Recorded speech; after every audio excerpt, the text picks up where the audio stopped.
the popcorn, grab the Coke, and find that old VHS. We're diving deep in cheesy flicks. Yeah, we're on a vintage quest. Low reviews but high on laughs. Let's give these films a cheer. The cult classics, flops, and nuts. There are topics this year. We're the Ejectables, rolling back the years, celebrating movies that no one else cheers. From backhand juice to epic fails, we say it's all good. We're the Ejectables, yeah, we're misunderstood. Welcome to the Ejectables. This is the show where movie enthusiasts Bill and Ian join forces with a weekly rotating guest to celebrate movies that we feel have been unjustly panned by the critics or sadly ignored or forgotten by the audiences. Today's guest, we have a new guest, Rob Forman, who is self-described jack of all trades, a writer-producer for networks like Nickelodeon, MTV, Discovery, and many, many, many, many more, doing true crime and comedy and paranormal. You do paranormal. That would be the Ghost Town Terror. What? Ooh, I'm scared. Yeah, me too. Travel. I've done Ancient Aliens. No way. The headlines, the New York Post reports, Rocket Power for Nickelodeon, Late World with Zach, which was Zach Galifianakis' original late night show, a ton of stuff for MTV, Nickelodeon, sort of a jack of all trades, like I described. You know, I don't have one specialty, and I pretty much touched on almost every genre that you can actually do. That sounds more exciting. It doesn't get boring. That's the thing. Yeah. It does not get boring. I have to ask you though, regarding the paranormal one, do you believe, are there ghosts? I believe in the possibility. How about that?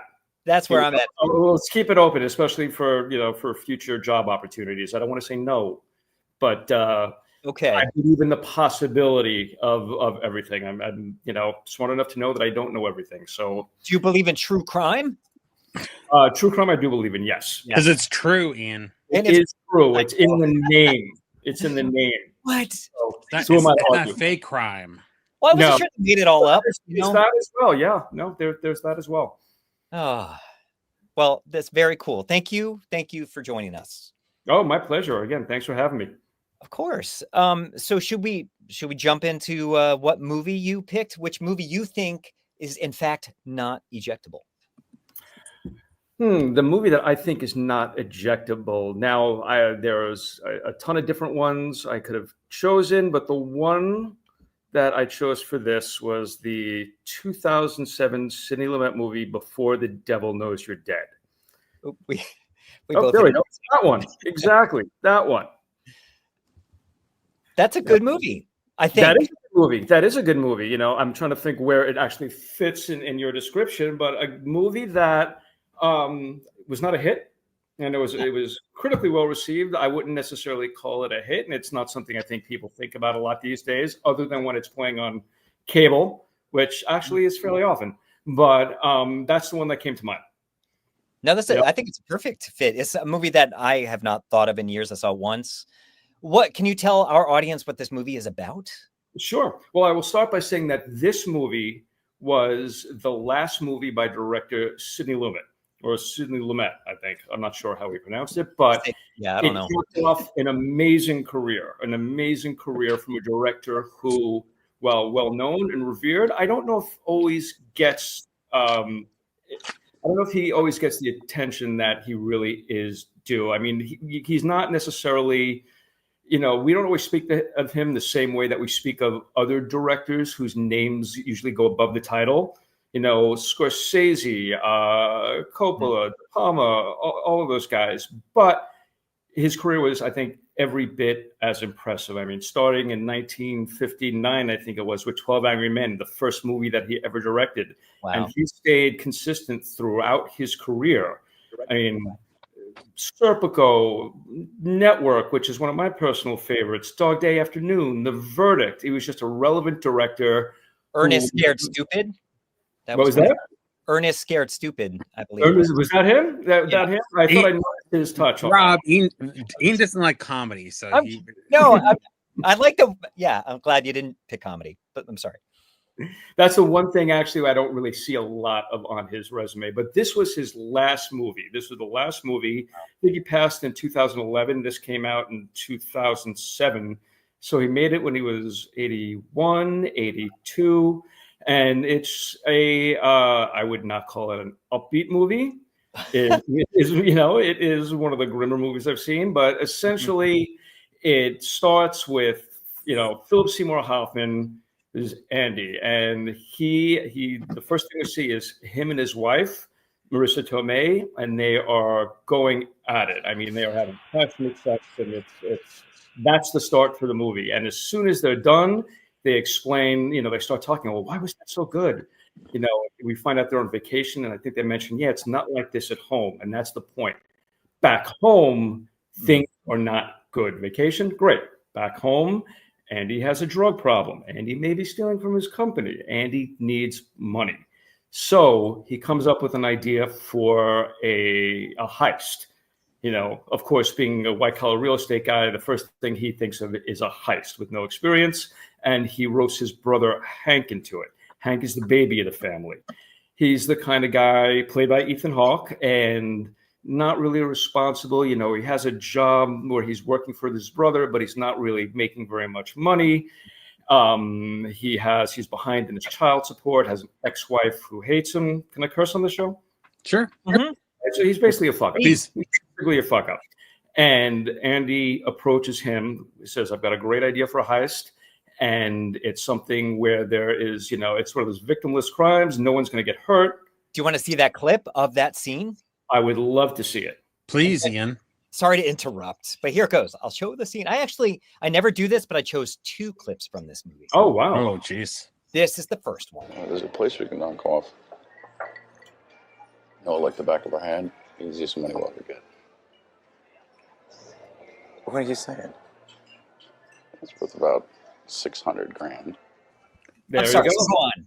Sets it up. Well, he has this idea for this crime, and we later find out that this crime is to rob a jewelry store, but not just any jewelry store. It's the jewelry store owned by their parents. It's a jewelry store they grew up working with. And according to Andy, it's going to be a piece of cake.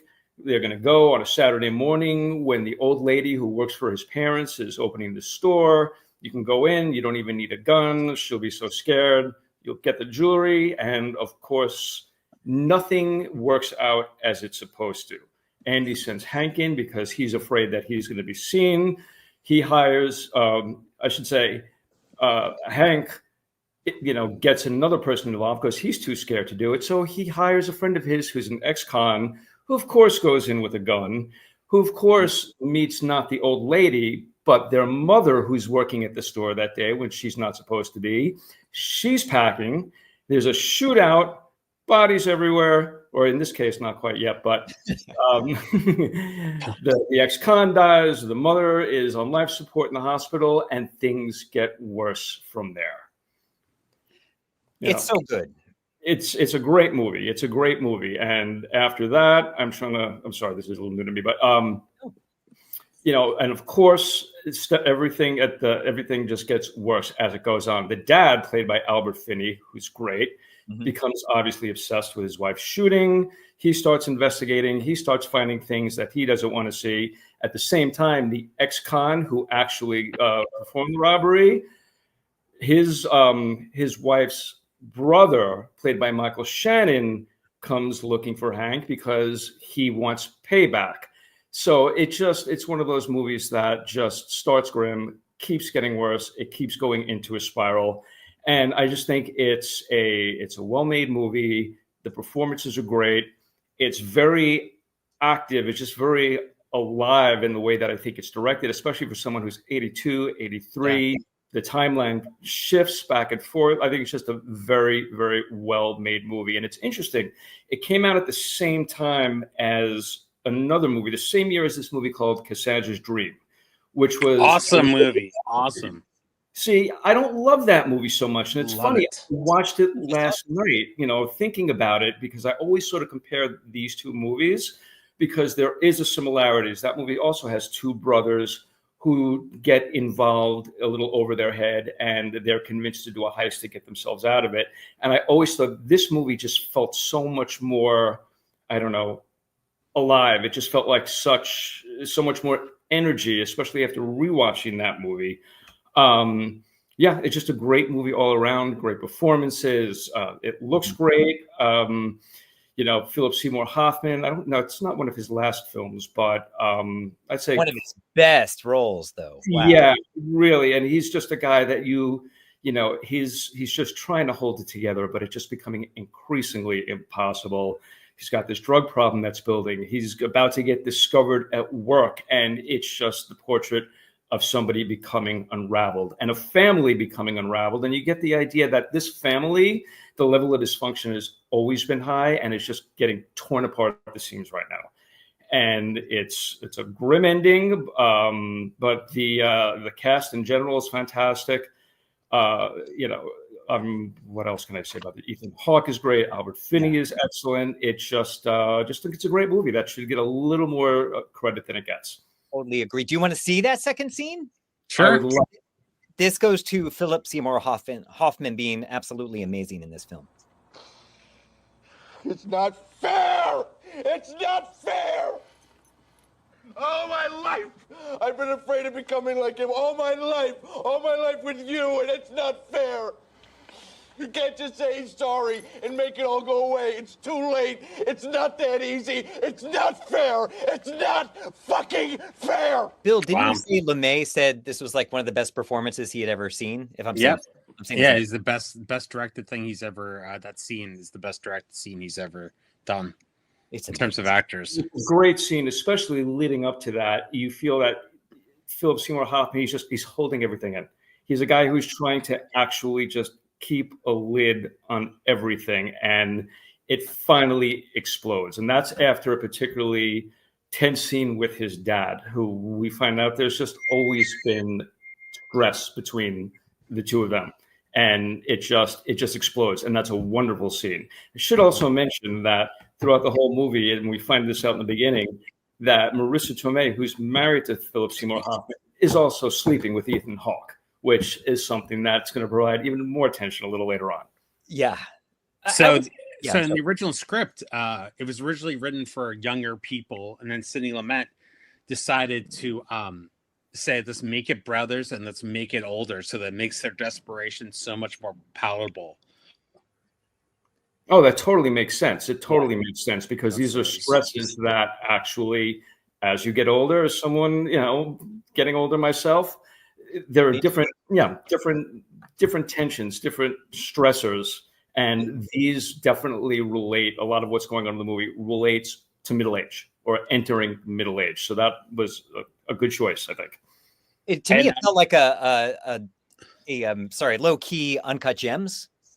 It had that stress of Uncut Gems, but a little more mellow. Yes, not quite as frenetic. And Ethan Hawke was saying that he's glad that Sidney Lumet directed it, because anyone else would have done it with the light shining over them. The fact that he directed it, without super style on it, it just it gave more credence to the characters and what they were going through. It's so well. That's also something I think about Sidney Lumet, and maybe one of the reasons why he's not talked about in the same breath with some of those other people is he's not as much of a stylist. Yeah. A lot of it he stays, very stylistic at times, but a lot of it he stays out of the way more so than angles. And he's comes from the theater, and I think he just lets everything play out a little more. I think in Network he had Owen Reiserman shoot it. So that was a beautiful looking movie. Oh, I love Network. Network, again, though, the Network, the star of that, I think, was the script, and it looked beautiful. That's another thing. I think Sidney Lumet someone else was always in the forefront, whether it was Network in the script or Al Pacino, or, he worked with some big stars who. And what I've heard about Sidney Lumet is that his New York crew, they work so fast because they love them so much. That's cool. Was it always the same crew, or as much as possible as you could be over the course of 40 years? Yeah, and so he's very quick and stuff like that, but it's because his crew worked their ass off because they respected him so much. It had a similar vibe to Q&A, which was kind of just observing these moments without being, again, too stylistic. True. It's been years since I've seen that movie, actually, but another good one. It's kind of dated, but it's good. I watched it recently. I really like this. My only thing about it, I was wondering, why did Marissa Tomei do this movie? There's not I much. was wondering the same thing, and I wonder if it was maybe to work with that cast, but there's not really a lot for her to do in this movie. Yeah, I mean, in that scene where he's freaking out, you see that there's a lot going on with her. But other than that scene, there's really nothing. She's not getting to do anything. So I felt bad for her, but I think you're right. It's the cast, the director, maybe. And I think she was trying to establish herself as a more serious person because she was coming off anger management and stuff like that. Yeah. Oh, that's a good point. And she did. I mean, well, yeah, that's true. The paper was a comedy, but there was, she was funny in that. Never mind. You're right. She can do it all. Yeah. What's that? She can do it all. Yeah, no, she's good. She's so good. My only issue was the movie wasn't really funny. You have to look for the laugh. That's the thing. Oh my God. Grim is the word. You were right when you said it's just. It is grim. Yeah, this is not a feel-good movie. It's such a downer. Not a feel-good movie. Yeah. And the editing, oh my God, that's crazy. That when they cut between about what happened the day before and stuff like that. Yeah, I love that. Yes. The chapters, by character and the timeline, and it was so good. It kept it fresh. Which actually is pretty much a departure for him. I mean, that's not his normal style, which I found interesting. It really was very muscular, especially for one of his movies. Yeah. But it felt fresh. It didn't feel forced. It didn't feel like it was just an effect. I mean, everything I think just worked. And I love your comparison. Yes, the less frenetic Uncut Gems. Yeah, because I was thinking this is so stressful, but I'm like, I'm not having a heart attack. But that's what I say about Ian. What? That's what I say. You're less frenetic Uncut Gems. Thank you. Just welcome. Gems. Do we anything else we want to say about this movie? I think we're good. I think we should go on to your movie. All right. Is that cool with you, Rob? That's fine with me. That's fine with me. I did 1995's Spike Lee movie Clockers, which is written by, I believe, Richard Price, who wrote like a bunch of other movies. And Richard Price wrote the book, and then he wrote the screenplay, and then Spike Lee rewrote it. And Scorsese initially was going to direct this, but then he wanted to do Casino, I believe. Yes. And so Spike Lee came in and changed, I believe, the Harvey Keitel character to a secondary character and Mekhi Phifer as the lead character. Yeah. I loved this movie when it came out. It's a story about there's a murder, and Harvey Keitel and John Turturro come in as detectives trying to find out exactly what went down. And it's just a kind of a sad story about, life in Brooklyn and the projects and how there's a cycle of violence and drugs. And do you want a clip? Yeah, let's clip it up, baby. We're going to do a clip. Pop, pop, poppity pop, barrel goes down. Shooter does a Carl Lewis. Neighborhood says there's 4 shots fired. At this point, that's all she wrote. Robbery? Nah, way too fast. Drugs? Was he a scumbag? Tell you the truth, I've never seen this kid before. Boys, Daryl Adams, the boys. Hey, Daryl. Hello in there. Live by the gun, die by the gun. The kid had brains. And Mo. Check over here. My main man, gonna need blood and prints off that door there. Rocco. Yeah, that'll really narrow it down. We'll get half the O's in Brooklyn off this door. What'd you eat, an Ahab's burger? Yeah. You owe me 6 more. Must be his golf jacket. It's got 18 holes. Oh, Christ. This movie is pretty grim, too. It has some humor. It's at times maybe a little melodramatic because the music is kind of overpowering, almost hard to hear the dialogue sometimes. But I think that's something I liked about it. For me, it's one of Spike Lee's better films, one of his best films, in my opinion. What do you think, Rob? I enjoyed this film. I remember liking it when it came out. It's been years since I've seen it. It is a little dated. It definitely is. Feels like something of its time. But it's a great movie. It's a great movie, great cast. And as with a lot of Spike Lee movies, there's what the movie's about, and then how it fits into the whole broader scheme of things. Mm-hmm. With how with a lot of Spike Lee movies, it's the destruction of African American, and this one African American males, and a lot of the images that are out there, I think, that end up being destructive. I mean, with the video game that they show throughout, which is just this one kid is playing this video game throughout, which is just a gangster video game movie with obviously black kids killing black kids. And even that very first conversation, when we start the movie, they have the guys sitting on the corner talking about Public Enemy and why Chuck D ain't shit because Chuck D never killed anybody. And they're talking about Public Enemy, which is very political, very aware hip hop. But the images for this particular crew, who are clockers, who just sit on the corner and sell crack as part of the epidemic at the time, they're identifying with all the gangster rap. And I think that kind of social commentary we see throughout the movie, which is one of the things that separates this movie from a lot of the other types of movies that are similar that sort of came out in the mid 90s, in the early 90s, is that extra social commentary and Spike Lee. And it has a lot of those Spike Lee touches, the lighting, the way he shoots it. Great movie. Again, I haven't seen it in years, a little dated, but the ideas still hold up. I had it on Laserdisc, but I hadn't seen it in years. What'd you think? I love the book. It's one of my favorite books. So I was disappointed by the movie. Was this your first time seeing it? No, I saw it in the theater in Boston. Okay, me too. And the second time I saw it for the show, I just to see what a great visualist Spike Lee is. It's crazy. I mean, he's just unbelievable. But I'm a little like, I love the book. I wish they filmed the book. It was the last great Richard Price book that he wrote, but it was so dense and but it's still, I mean, the worst Spike Lee movie is like Pizza. It's still pretty good. So what is the worst Spike Lee movie? Girl 6, right? Did I see that? I don't know. Which one? I don't know. What was that? He had a recent one that I think went straight to Netflix, what was it, Five Bloods or something like that? Yes, that was a couple of years back, I think. I did not dig that one. No offense, Spike. Yeah. But yeah. If you're watching, yeah, which I'm sure he is. I'm sure. I'd be disappointed if he wasn't. Fan. What's that, Rob? I said I'd be disappointed if he wasn't. Yeah, me too. Yeah. Promote your movie, man. Okay. So did we cover that one? I didn't find Clockers funny either. Oh no, it is funny.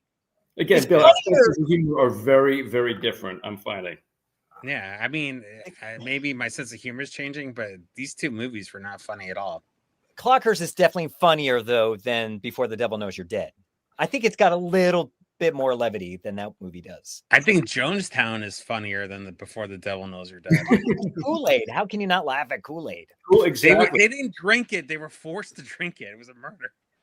What's the biggest misnomer about that cult? I make my kids eat vegetables. Am I a murderer? No. No, but you didn't have a gun in their heads. Yeah.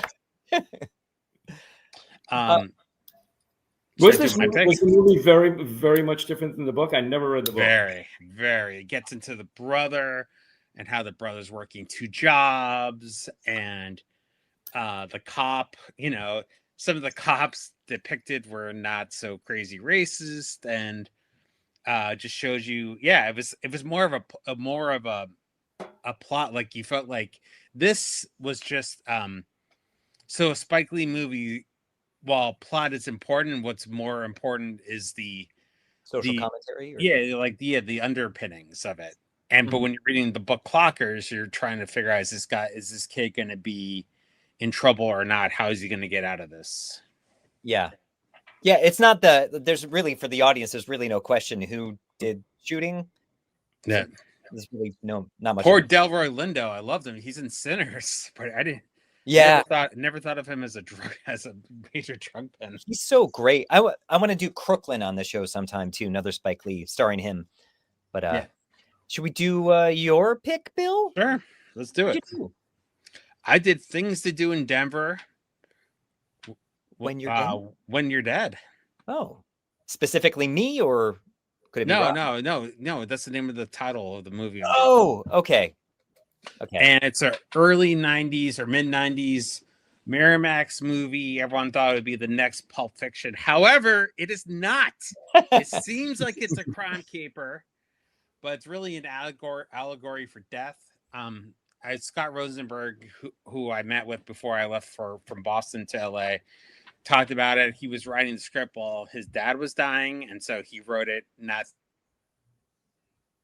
We'll fill in the blanks here when he's frozen. Life. So he wrote it. Okay, you were frozen for a second, Bill. Oh, sorry. He wrote it not thinking much about it, and he sold the script and it changed his life. Because it didn't succeed. Well, I mean, the script selling. It follows a gang of misfits doing a job. The job goes horribly wrong, and they all, because the job goes horribly wrong, all have an ultimate demise they have to face. Everyone thought it'd be like a Pulp Fiction, but it's really just people talking in a very stylistic way that Scott Rosenberg does. That's really awesome. But it's a very divisive movie. You either love it or you hate it. And I remember seeing it with people and they fucking hated it in Boston. And over time, I go, no, there's a lot of really great stuff in here. Walken's amazing. There are pieces of dialogue that are just scintillating. I'm glad it's not stylized. It's directed by Gary Fletter and kind of like a documentary type of way. Andy Garcia is great. I'm assuming that the brevity of the movie was done because of Harvey Weinstein, aka Harvey Scissorhands. But there's just so much good in here; it's hard to ignore. So that's why I didn't eject it. Do you want to see a clip with some of that nice dialogue? You betcha. This one scale offered me 5 centuries to do it. To do what, Bill? 5 yards, man. And it was only a little bitty piece of shit. I mean, it didn't really have no taste either. Spongy. Jesus, Bill, come on. I want to preface that I was in the middle of watching this movie when my son had some friends over and they clogged the toilet upstairs and it overflowed and there was stuff everywhere and I had to help with this issue. And then it came back to finish this movie and that scene came on. I'm like, oh. So that's why I chose that scene.